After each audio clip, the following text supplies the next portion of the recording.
In today's episode of Carter's Cluttered Kitchen of Chaos, I'm going to be making amaranth. Amaranth. Amaranth. With a lisp.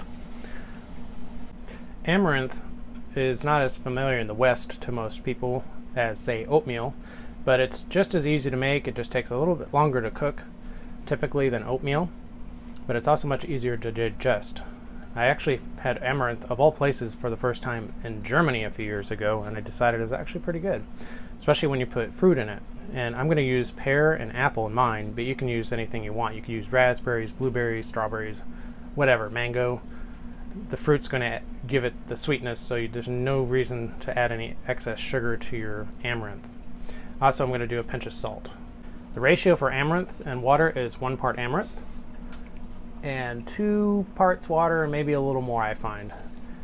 You definitely want it to be at least 2 to 1. A little bit more is okay. And you can also add it along the way, a little bit of salt. I like to put a lot of fruit in mine, so I'm going to use about a half an apple and a half a pear. And one thing I find, if I slice it really thin, it will almost dissolve into the amaranth because we throw in the fruit at the same time at the very beginning, so it has a chance to cook. I like to make it nice and thin. Helps to have a good knife. You can cut it up any way you want. Like I said, by cutting it nice and thin, it'll tend to almost melt and become part of the whole.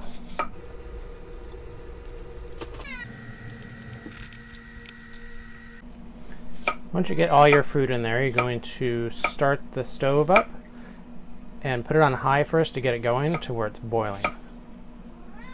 Like I said, I like a lot of fruit in mine. You can put as much or as little as you want. You can probably even put nuts or other objects in there. Pebbles, rocks. So just give that a good stir. We're going to wait for it to start boiling.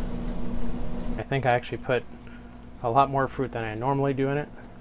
Anyway, so once it starts boiling, you can go ahead and turn it down from high to, say, medium-high, and just keep an eye on it, stirring it occasionally. It's been a few minutes, and I've turned it down even more to about medium. I'm on an electric stove because it was boiling a little too fast for me.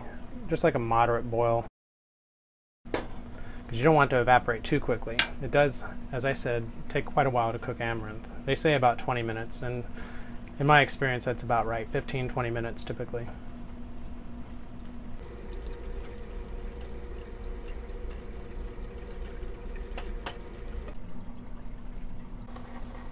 The heat's been turned down to low. You can hear that. It's actually starting to boil faster, and I'm going to add just a little bit more water.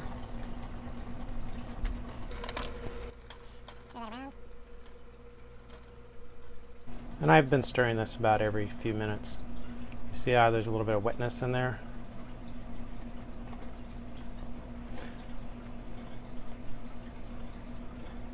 So this is just about done. Give it another couple minutes. And you don't want it dried out. You want it to have a little bit of wetness still. Okay, now the amaranth's done. It's ready to serve up.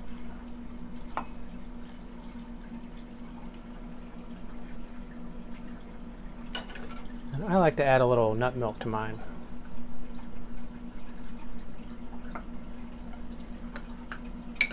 Helps cool it down faster because it's going to be pretty hot when you just take it off the stove.